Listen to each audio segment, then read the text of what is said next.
We hope you enjoy listening to this podcast of St. Louis on the Air, brought to you by University College at Washington University, with undergraduate and graduate programs part-time, evening, and online. University College at Washington University, offering world-class education within reach. Welcome to St. Louis on the Air. I'm Don Marsh. Longtime University City resident Henry Biggs has worn many hats in his career: scholar, academic, accomplished athlete. But his athletic prowess is coupled with a desire to bring a community together. He's a marathon swimmer whose accomplishments include swimming the English Channel, that was in the 80s, and more recently swimming around the island of Manhattan. Also, an attempted swim from Catalina Island to the California coast. That fell short. But his two most recent efforts were to raise thousands of dollars for local charities and to help the community heal after the Michael Brown shooting in Ferguson. The story is told in a documentary film titled Swimming to Ferguson. It opens here Friday at the Tivoli. I spoke with Henry Biggs by phone earlier this week and with director Derek Ells in studio.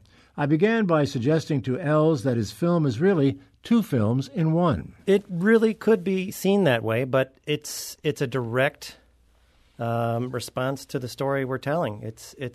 This wouldn't exist without Ferguson, and so Henry's story and the Ferguson unrest are directly related, and so it's a chicken and egg situation, but they are two different worlds for sure. Henry, let's refresh people's memories with regard to why it is that you felt necessary to become involved in the post-Ferguson situation. Well, I think as St. Louisans, we all, I think it's important to sort of take ownership. I think you'll hear in the movie some really, I think, extraordinary testimonials and thoughts on the topic. And a lot of them say, look, this is a national problem, but we want to work on the issue in St. Louis, and we don't want to just, sweep it under the rug. And so for me, I heard a lot of talk about the issues of Ferguson, but I didn't really see anybody, and there were people doing anything. That's not a fair statement, but I didn't really see sort of many people saying, okay, well, what's the thing that I could do? And so I said, well, it might be a neat way for me to say, look, I'm going to swim around Manhattan, and you'll pledge $1 amount per mile, and let's see how much money we can raise. And so it did. It attracted a good amount of attention. We were glad to raise $120,000 for the cause. So yeah, I think as a citizen of St. Louis, it was important to me. But there was more than one cause, wasn't there? Yeah, well, ultimately, there was one core principle, and that was that it be for an endowment of things that would make the Ferguson area better, right? So the CHADS Coalition, which was really for teen depression and suicide in the Ferguson area, Big Brothers, Big Sisters, which is about mentorship, which is a very important part of the solution, and St. Louis Community College, a scholarship that helped support Captain Ron Johnson's scholarship. Those were the three causes. And Derek, Captain Johnson is a part of your film, needless to say. What got you involved in this? Henry and I had worked on some short things together, and he's just a really wonderful spirit. And then it was sort of an off thing. Let's do a little short film on this, and it just literally kept growing and growing from there. And midway through, he said, "You know what? There's this other swim that does completes this triple crown of open water swimming, which is a very rare and grueling thing to accomplish." So that's the Catalina swim that you're talking yes, about. Sir. Yes, sir. Yeah. Why swimming, Henry? I mean, there are any number of things you could do with your background. Why swimming? Maybe, I don't know, maybe it's a certain masochism. The sort of the thing that I find the least pleasant is the one the sort of fear that I want to conquer. I think having made the English Channel, early on, I guess I was 24, and then it was so horrible, I put it away for such a long time, and I thought, I think my running days, frankly, were over. So I think running was kind of out. I could have Forrest Gumped my way across the country, I suppose. I think the documentary shows that is the most unpleasant is that for some reason all of these swims have to be in cold water. And it's one thing to have to swim 20 miles, swim for 10, 15 hours. But honestly, having to swim in cold water is just so unpleasant and train in that water. So, I don't feel like I've given you the best answer to your question. Maybe it is a sort of desire to suffer that next level suffering. And finding a place to train, I mean, that was always an issue for you. You couldn't always be in the exact spot where you're ultimately going to make that swim. That's exactly right. So it was particularly hard when you are, a Missourian, and you're in St. Louis, and you've got to, go and can't really swim in the Mississippi. I guess there are certain spots you can, but you've got to find a place that's close to home, that's cold, and so you're going in the lakes in late March, and so you have to find swimming pools and bodies of water where you can swim for 4 to 6 hours, and there aren't many. And the conditions are so much different than those places where you actually will be swimming. I want to point out one part of the film that people should know about. This is a grueling ordeal that you went through, and that's very, very clear in the film, which is narrated by Joe Buck. And he had something to say during the course of the film as to what the athleticism was like for Henry when you were making those initial swims. So let's hear what Joe Buck had to say about it. I'm in the booth, so I can handle 3 hours, 4 hours, 5 hours, 6 hours, 7 hours. I've seen 7 hours straight in golf sometimes, but let's be honest, that's not really physically taxing. They're walking around and swinging a little club at a little ball. But for a body to react with no net for 10 hours, 15 hours, 20 hours, whatever it may be, that's next level and beyond anything I call on a professional level. Henry, Joe Buck has seen a lot of athletes in his day, but I think he holds you in very, very high regard for your athletic accomplishments in the water. Yeah, I think I was extremely touched at those statements. I think the part that he speaks to as well, there's the no net part, but there is also that sort of element of danger and that he speaks to at another point where, you really can't know what's going to happen. You could be stung by jellyfish, and that is part of the process. You're going to get stung by jellyfish. You could, they're always terrified of sharks. The currents could go another way. There's just no way to know what's going to happen. And you have a boat next to you, but, it's you against all the elements. So it is a very different athletic proposition than most of the stuff that we see. Derek, what do you make of the athletic side of this whole story? Well, seeing him do 2 of the 3 of these swims, I mean, he gets in the water and you never stop swimming or you never stop treading for hours and hours and hours. And we say in the film, it's the water temperature really is about cold tap water, and it is the real deal. I mean, there's lots of wonderful athletic feats out there, but this is particularly, a lot of we speak to some of the best open water swimmers in the world, and it's really about conquering your own mind. And Henry said this too. So it's really, telling your body, even though this is kind of killing you, please keep doing it. And Henry would be able to elaborate on that. But well, it's got to be difficult in a different kind of way too for someone like yourself. I mean, these events have to be filmed, and you're doing it as was the case with the Catalina swim at night, when not a whole lot of light out there in the Pacific Ocean overnight. What were the complications for you? Thank you for recognizing. Yes, that's a personal sort of challenge. You always wish you had 5 Steadicams and this and that, and it was really pitch black for that Catalina swim, and you're constantly, your viewers won't see this, but you're constantly swaying like this. So try to get an even steady shot for 2 to 3 seconds at a time. It's a challenge, and every single one of us were just so seasick. And again, Henry was doing the heavy lifting for sure, but crew members were. There was lots of issues. Well, lots of. Teresa Biggs was one of those, and in that particular episode, part of the film, she said if you decide to do another swim, she's not going to go on the boat. I don't blame her. One of the things that didn't get said, but the year prior, I had actually been in their shoes, and I had to watch somebody else try and swim across.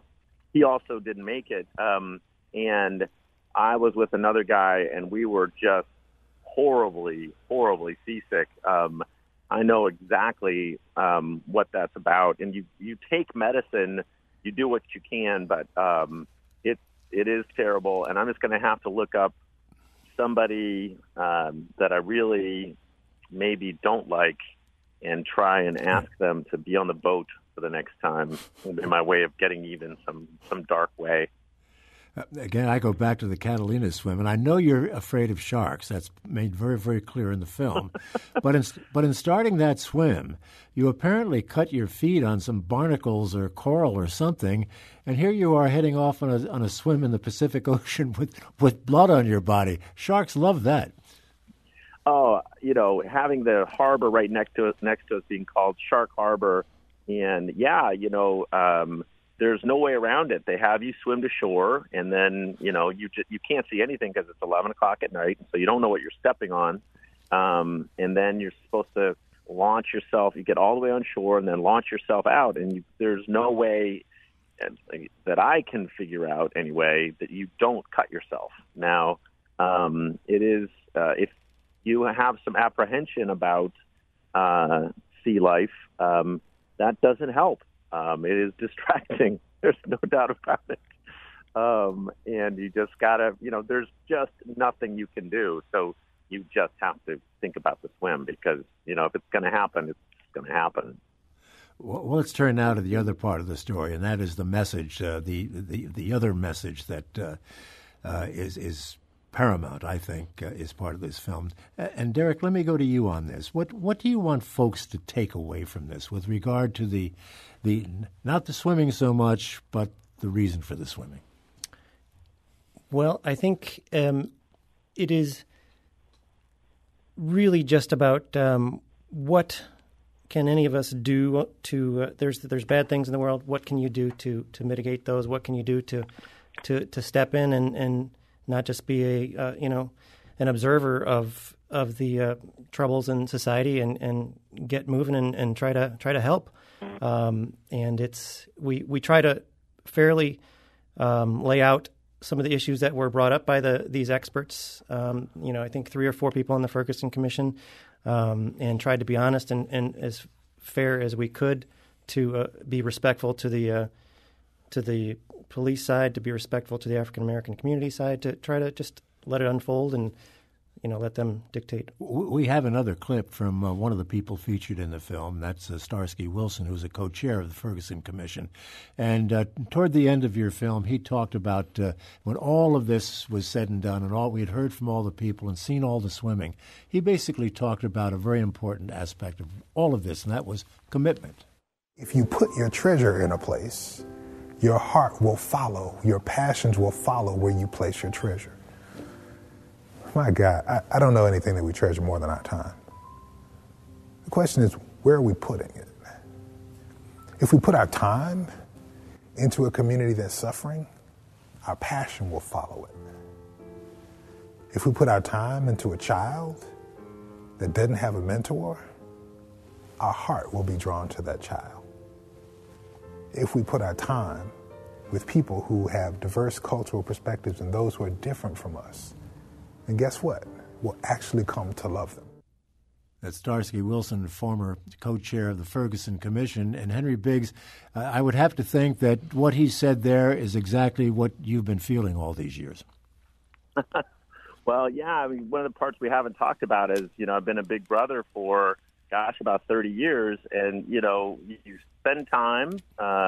Jamil, my little brother, lived with us for 2 or 3 times. So he was getting himself set up, and then his son lived with us for about a year, just this last year. And I think the good Reverend is spot on. I want to say one quick thing that I thought was truly amazing about what Derek did for the film and what you see happen. When you start, you see these wildly divergent views, and for those who are on the right, they'll be upset. Those on the left will have people to be upset about. But what was striking is that when we talked about solutions, both sides were remarkably similar and really interested in sort of a mentorship-style solution, whatever the context. So that sort of organically happened, that although there's this great divide that seems hopeless, actually we see a sort of a silver lining. There is this spot that we can go to, this solution that's there that both sides agree on, and that is that hope that you that seems so vanishing, so fleeting, that really is gives a lot of hope for the future. Well, it seems that there's more hope than there is concrete action having taken place following Ferguson. What do you think of progress, or perhaps lack of it, that has taken place, Henry, since August of 2014? Well, that's a great question. I think there could be, as Professor Early mentioned, I think it's sort of remarkable that more progress hasn't happened really in the last, since the Civil Rights Act, and we aren't farther along. But progress is slow. When I talk with people on the Ferguson Commission, I think the part that they're getting right is really setting up institutions that don't allow us to forget, because I think that's probably the most dangerous thing, to try and say, that was something that happened then, that's not a problem now, or, we're no longer going to talk about that. Keep it in play, and slowly but surely, I think progress will be made. But it's not a super sexy soundbite. The progress that you make is done by reaching out, spending time with each other, helping out the next generation. It's not a sort of, we'll build a museum and everything will be well. It's a harder, longer process, but there is a solution, and I think that's the hope to take from that. Well, what you say there brings to mind the fact that they're talking now about hoping to realize some of the objectives that they've been talking about for a long time by 2039. Now that's putting the solution to the problem pretty far down the road. Yeah, the only thing I could say, and I don't have enough of the details here, but I would hope that they would say, we want it to be 2039 because it takes a generation. So we're looking at 30 years, or 20 years. At the same time, if they don't say, and we're going to get this done by 2020 and this done by 2024, that's not going to be at the front of people's minds. So it really has to stay a slow and steady burn. And because if you say, we'd like to get this all done by 2022, I think that's dangerous too, because I think this is a longer process. And so I like that they're thinking long term, but I just hope that they're looking at some shorter term progress along the way. Derek, what did you learn about all of this in making the film and talking to all these people?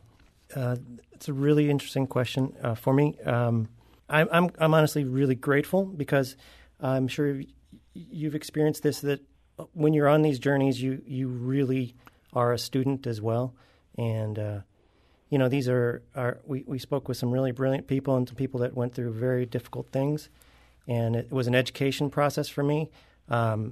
Henry is honestly very, truly inspiring to me, because, again, I'm not just going to talk. I'm going to get out and do. Walk the walk. He's a kind soul, and he acts that way regularly. And somebody mentioned last week that this is like an action film, and there's plenty of athletic action, but it is also about these micro actions of, let's take an hour.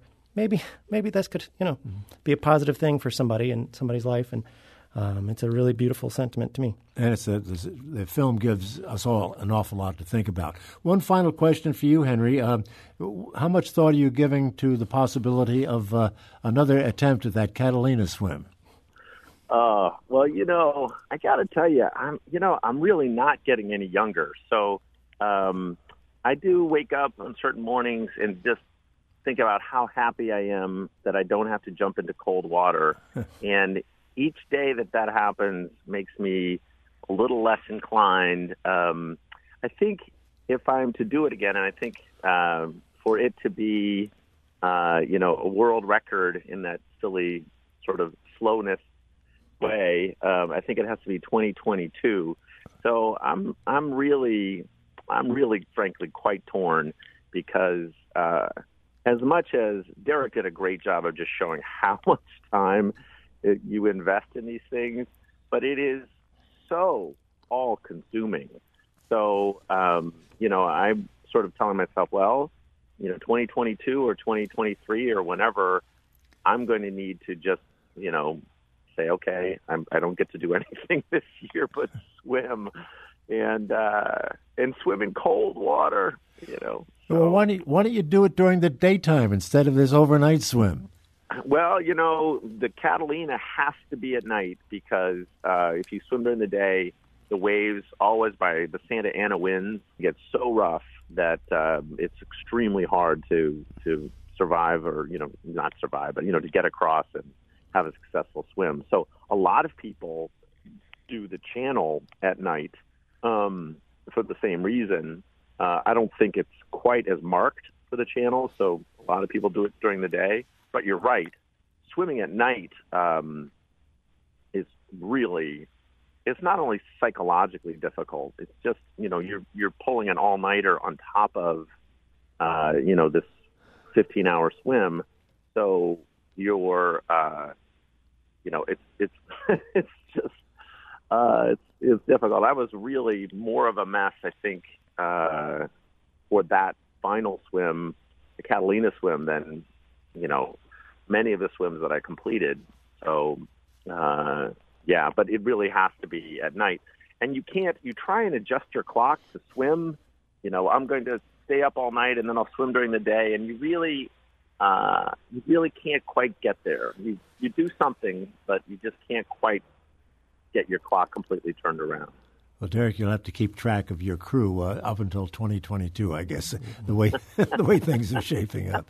I want to thank both of you gentlemen for being with us. Henry Biggs, congratulations for all that you've accomplished, and Derek Ells, congratulations to you for a fine film, which is going to be screening from September 14th through the 20th at the Tivoli Theater. It's a very, very interesting film, folks. I'd recommend you're taking a look. You'll see some wonderful people saying some truly great things. Henry, Derek, thank you so much. Thank you so much. This is St. Louis on the Air on St. Louis Public Radio, 90.7 KWMU.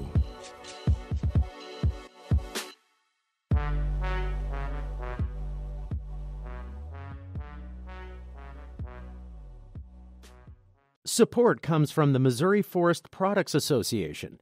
Missouri produces wood pallets, railroad ties, white oak barrels, hardwood floors, and more. Details on the variety of products made in the state are at choosewood.com.